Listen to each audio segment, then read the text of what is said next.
The global war on Syria was and still is one of the few cases in history that highlights how several regional and Western regimes are involved in a conflict whose end is unknown. What do they want from Syria? Why this unending conflict? Syrians asked many questions, so did many people across the world who followed what happened in the country over the past 10 years. A decade later, Syria is still witnessing a bloody and brutal foreign intervention that ranges from sophisticated bombs to suffocating economic sanctions. The country has become a permissible arena for international conflict, in addition to internal and regional conflicts. Thus, the war, which began in the form of local acts of Wahhabi-funded terrorism, turned into a complex regional and international conflict that includes armies and militias. The same old US interim national security strategy, whether it was Trump or Biden in office, is still in use. No matter the tools, the goals and strategies are the same, and its pillars, oil, Kurds, and the security of the Israeli regime, using crises the US helped create as a method of conflict management. No US withdrawals from the occupied region in the horizon. More like military repositioning and deployment, while emphasizing America's role in shaping, or rather creating, a new world order with a military focus in both the Pacific region and the Middle East. Developments on the ground confirm that the American strategy is no longer confined to economic pressure like the unjustified Caesar's Act. Rather, it goes beyond that towards reactivating the occupation and increasing warmongering rhetoric against Syria. The aim is to pressure it to accept the conditions of the so-called opposition, which in reality are US demands already previously rejected by President Bashar Assad back in 2003, when former US Secretary of State Colin Powell brought them directly to Damascus immediately after the US invaded Iraq.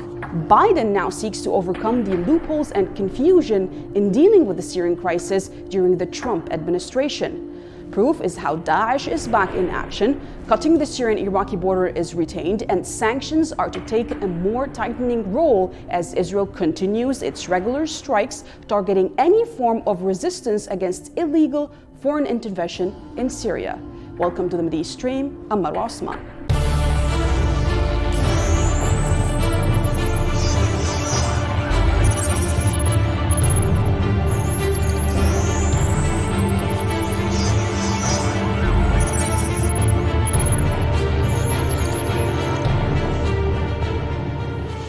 After a decade of unfathomable violence and human tragedy that has made Syria the West's defining war of the early 21st century, the fighting has tapered off, but the suffering hasn't. In 2011, Obama led the West in the largest adventure yet in West Asia, thinking that Syria looked like just another domino about to fall in the whirlwind of uprisings sweeping the Middle East. 10 years later, President Bashar Assad is still there, leading the heroic Syrian Arab army, which eliminated Western-backed Daesh terrorism from more than 70% of the country, as reconciliation and reconstruction define the upcoming decade for Syria.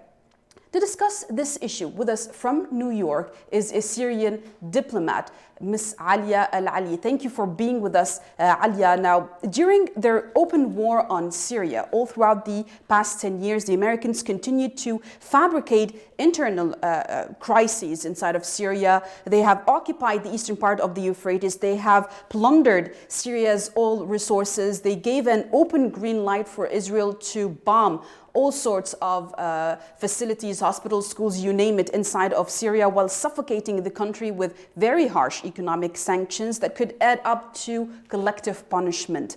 How is it possible that the UN has not seen all of these violations yet? Well, thank you. Thank you very much for having me. At first, I would like to say that for us Syrians, the passage of 10 years to the Syrian crisis does not call for celebrating the revolution as some are trying to portray the situation. Mm-hmm. It is with a heavy heart we remember this day as it marks 10 years of suffering for Syrian citizens after the United States, some Western and regional countries spent tens of billions of dollars in order to break up Syria and terminate its role in the region, especially in facing the policies of occupation and hegemony. So back to your question, the Security Council has primary responsibility under the United Nations Charter for the maintenance of international peace and security. Unfortunately, some of the member states, permanent member states at the Security Council, namely the US, UK, and France, have failed miserably in meeting this duty. It is no secret that they supported and are still supporting terrorist groups such as ISIS, Al-Nusra, HTS, etc. In all ways of support, be it funding, weapons, training, media, facilitating their infiltration into Syria, you name it. These very same countries are saving no efforts in prolonging this crisis in order to serve their own agendas at the expense of the lives of millions of innocent Syrians. On the other side, the situation, as gloomy and unbearable as is, would have been even worse if it wasn't for the support of the Russian Federation and China for Syria in this arena. Now, what our world needs today, and specifically under the umbrella of the United Nations, is constructive and courageous stances that distance the UN system from political and financial polarization.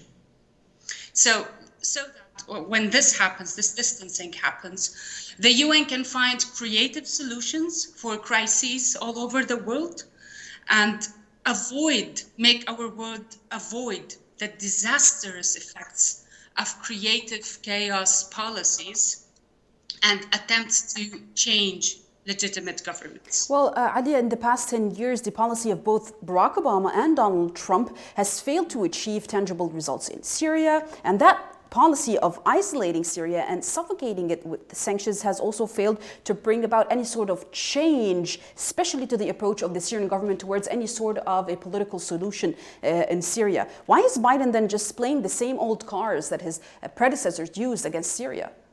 Yeah, so unable to achieve that regime change militarily, the Western governments imposed brutal illegal sanctions causing death and suffering of millions of Syrians, depriving them of food, medicine, housing, education, and other vital rights.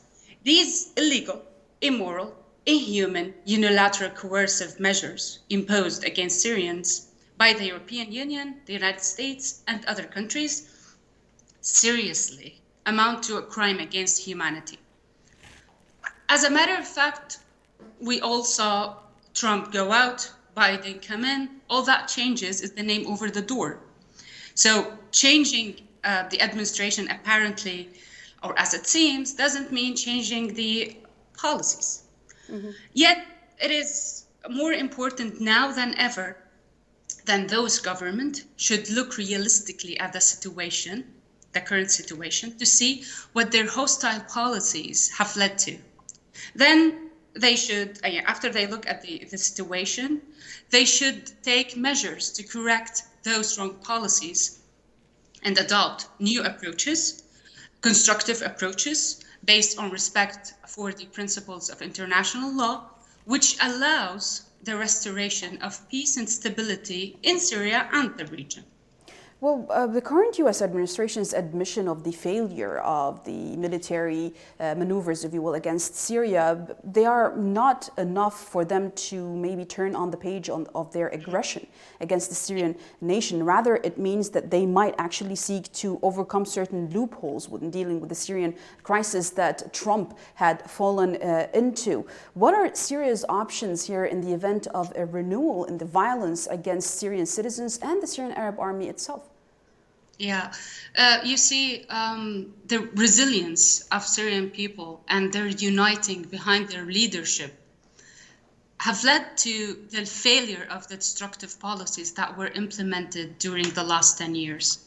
So what the US will not be able to achieve what it failed in during the last decade, because at the end of the day, the Syrian people will exert every effort to defend their independence, sovereignty, and unity and territorial integrity.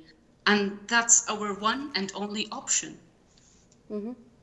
Well, one of the recurring U.S. strategies that you keep seeing in Syria is their unconditional support to the Kurdish separatist Contras in the northeastern part of Syria, especially in the governorates of Hasakeh and Qamishli, where we saw a lot of blockading, a lot of besiegement of the people, of the civilians in those two governorates, especially in Hasakeh, where last month we saw the murder.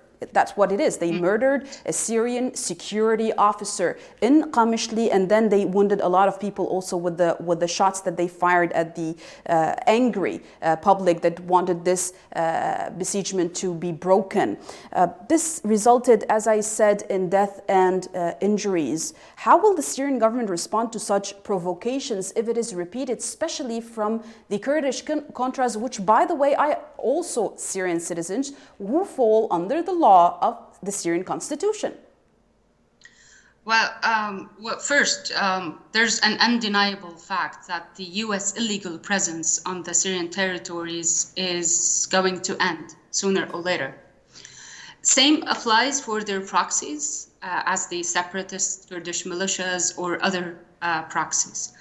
In the recent incident you talked about, we saw the Syrian civilians in that area strongly protesting these practices of the US and their proxies. Mm-hmm. So what we really believe in, that this deep sense of national belonging will safeguard the area from future provocations and eventually contributes to ending the occupation. You talked about like Kurdish or the militias are, at the end of the day, they're Syrian. Of course, when we talk about Syrian people respecting their this sense of belonging to their country, mm-hmm. We don't specify each ethnicity or each group belonging to a different background. There are bad people and good people, and there are a lot of Kurdish Syrians who would save no effort in saving the unity and independence of Syria. Mm-hmm. That is what we wish to see for the upcoming decade for Syria: prosperity, peace, and unity among all Syrians. Thank you very much for being with us. Alia Ali, a Syrian diplomat with us from New York. Thank you for being there very early in the day. Alia, it's an honor to have you on with us. Please stay tuned. Now, next, we will continue talking about what the upcoming U.S. administration will have in its pockets for the Syrian crisis after the break.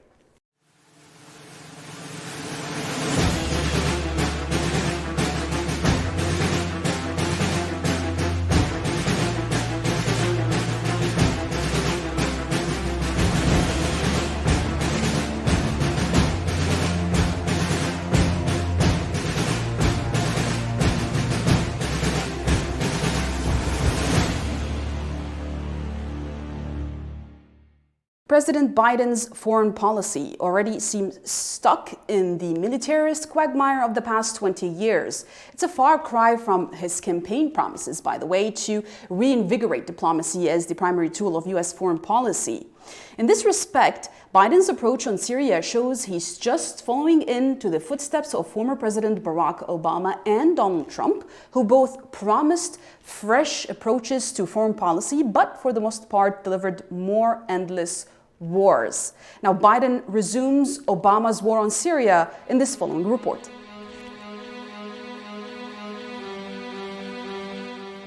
"10 years, thousands of civilian deaths, nearly 10 million people forced from their homes, some displaced 2 or even 3 times since the war began, hundreds of hospitals and schools damaged or destroyed. The toll of a decade-long global war on Syria defies comprehension.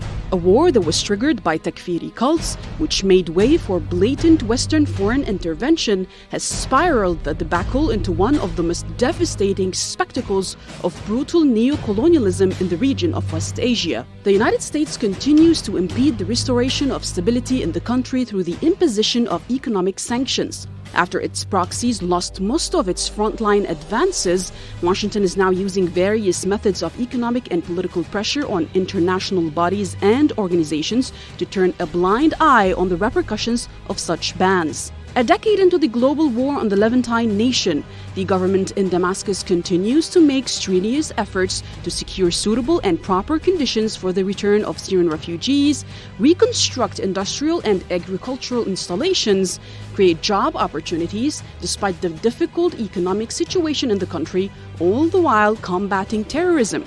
Despite losing trust in what is known as the international community, Syrians who have suffered through the dreadful war and the continuous suffocating sanctions have yet to comprehend why no regional or international state dares to at least criticize the US and its allies for their inhumane policies against Syria. Least they could do is call for embracing the international law and principles of the United Nations.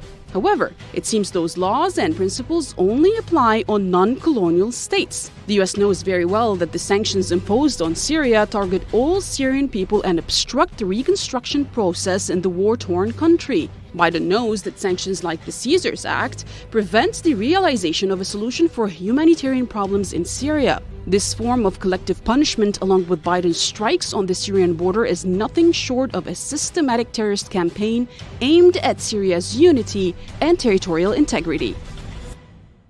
Now, to discuss this issue with us from Paris is Mr. Jean-Pierre Dution, who is a political commentator. Thank you for being with us, Jean-Pierre. Now, on day one of his presidency, Biden revived Daesh terrorists inside Syria and reinforced their facilities in a Tel Aviv, even flew them over from Hasakeh, from the prison, to a 10th base to allow them to start a new wave of attacks, both against the Syrian Arab army in that area, especially the route that gives way between Deir ez-Zor and Palmyra, and also against people, against the civilians, the Syrian civilians. What could come out of this old American ways? Any good of that?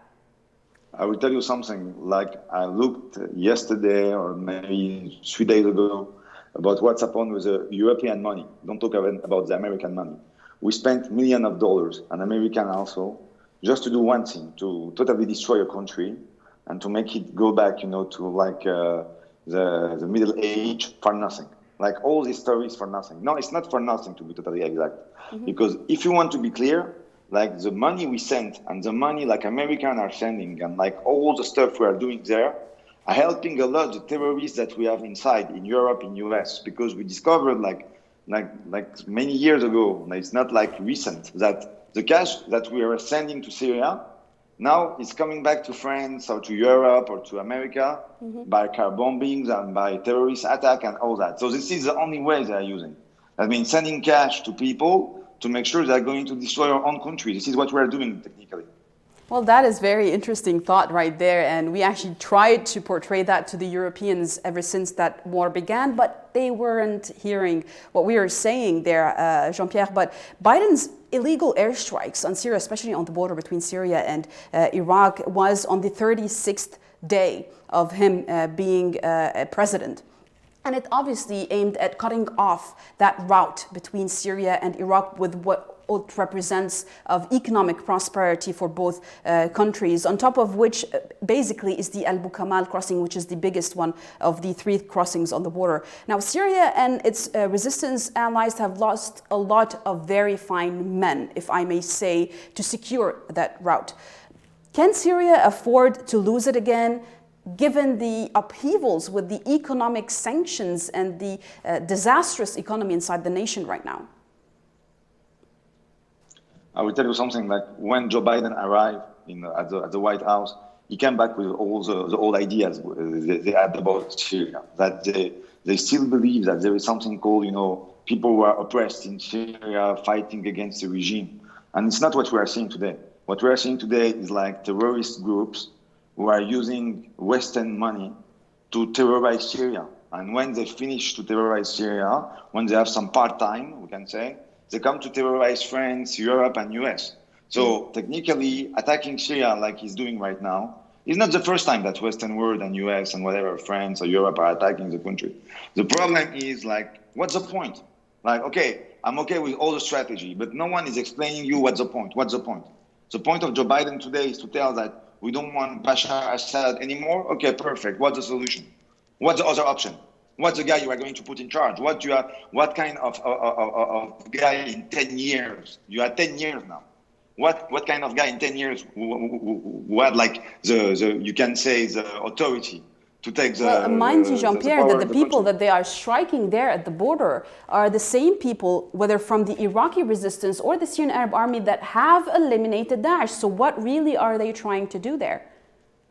I'm telling you, this is what I wanted to say, that it's always the same strategy. The strategy is the strategy of chaos.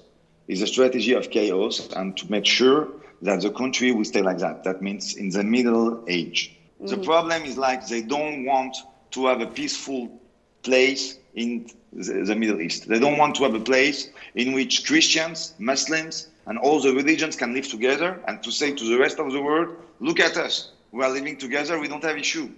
One very interesting issue that the Biden administration is working on reviving Daesh for it, and also reviving what they call the international coalition, especially in the areas occupied by the US troops in the eastern part of the Euphrates, under the pretext, obviously, of fighting Daesh, but they've never did up until but what I know about the information that I have, they never did. But what is the point of reviving that coalition, the international coalition, foreign troops coming from foreign countries, to desperately save what's left of the Syrian oil fields and the gas fields? Aren't they never tired from looting and plundering other states, sovereign states' resources? I will tell you something, the real target, you know that you and me, I think everyone who have like a little bit of cleverness know that it's Iran. So this is a real issue. Like they are trying their best to target Iran. And because they cannot go to Iran, they are trying to destroy whatever is around it. And this is what they are doing right now. And the fact is like, they are not thinking. What I like in your way of thinking is like, you are trying to understand and to define the strategy. When you are in a strategy of chaos, you don't have strategy. The only strategy you have is just to make sure that the people around your principal, your main enemy, are like totally destroyed and not able to live like normally. This is what they're doing. But Jean-Pierre, at this look point, at Syria, look at as Iraq. a French citizen yourself, would you be okay in sending French troops to the eastern part of the Euphrates in Syria? I said from the first day of what they called the so-called uprising in Syria, that all we are going to do in this area will be for nothing. You are talking about area who are older than us. You are talking about area who have been there before us. You are talking about area who have like a tradition and civilization. You talk about 1,000 years ago. You can talk about Umayyads, Abbasiyin. Who are us, like to come and to say like, listen guys, we are going to teach you how to manage your country. How to be democratic, please. Exactly. How to have democracy in your low lives. I really want to say that, like at the same time that in France, we were not using soap. In Syria, at the same time, they were doing surgery of eyes. So just to make people understand what the difference was, you know what I mean? So after everything changed, because of the Wahhabi system and because like they did a lot about destroying like everything about science and cleverness in Islam.